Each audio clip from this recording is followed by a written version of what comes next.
Balik naman tayo sa Pilipinas, mga kababayan, at silipin ang unang 4 na official entry sa Metro Manila Film Festival ngayong taon. Ihatid yan sa sentro ng balita ni Gab Villegas. Formal ng pinangalanan ng Metro Manila Film Festival ang unang 4 na pelikulang kalahok sa ika-51 edisyon nito ngayong taon. Ayon kay MMDA Chairman Don Artes na siya ring concurrent chair na MMFF, ang positibong feedback mula sa publiko sa nakaraang edisyon ang nag-raise ng bar para sa patimpalak. Kaya mas mataas na pamantayan sa mga pelikulang magiging kalahok ngayong taon. Sa pagpasok ng bagong kabanata ng MMFF, sinusulong natin ang sining ng pelikula bilang mahalagang bahagi ng kultura at pagkakakilanlan ng ating bayan.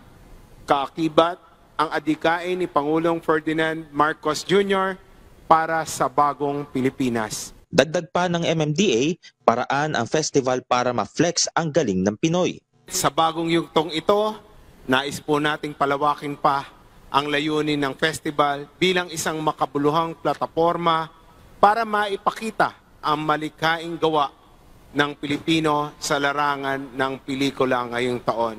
Ilan sa mga unang 4 na entries ay ang pelikulang Call Me Mother na pagbibidahan ni Vice Ganda at Nadine Lustre. Pagbibidahan naman ng mag-asawang Carmina Villaruel at Zoren Legaspi ang Reconnect. Starring naman si Piolo Pascual sa movie na Manila's Finest. At muli ring mananakot sa takilya ang panibagong edisyon ng Shake, Rattle and Roll.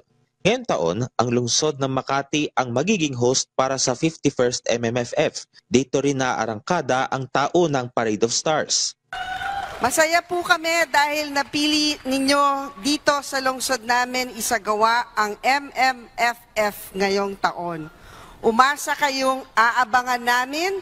Aabot sa 23 entries ang natanggap ng Selection Committee. Sa September 15 naman, pipiliin ang natitirang 4 na pelikulang kukumpleto sa 8 official entries para sa 51st Metro Manila Film Festival. Gab Humilde Villegas para sa Pambansang TV sa Bagong Pilipinas.